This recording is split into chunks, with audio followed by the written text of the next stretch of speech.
omushomogo gubira hari RV Mixed Farm kandi gwetabirwa abeebembezi bingi omuri kashare y'amashuma.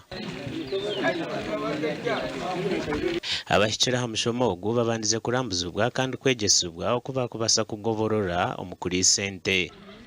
Ture nyine kitekateko cyo kugira ngo urugomborora jene ninjihereza enumi ya very good breed ningashi breed nungi iri kubasa kuhindura enumi zabo zikaba nungi zikabeza amate. Abahona nabwe bashomasibwa kuri sembuzi obume empunu endogoya nebindi.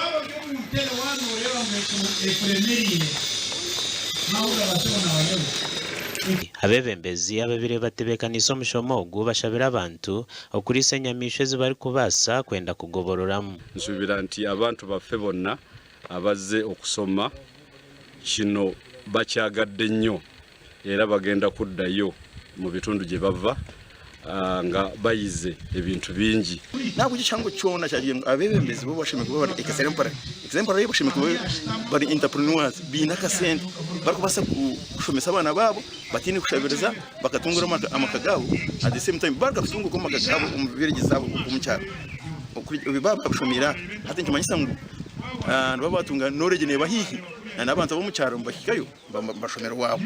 Abetabiro mu mushomogo baraganise kuteva bashomesibwe omunkora nkito nkabembezi stanu twena service delivery akwa twunkureba nk'ekirya nashomesa abembezi bagenzi banje batija bari hansi n'abantu abahansi ruyari bagiye kibaganirwamo narebaho empunu nintekateka ngwa bingi twena nakantu kace akituru kubasa tandikira mu kandi tukebasa. Gashako Aidan Bataringaya.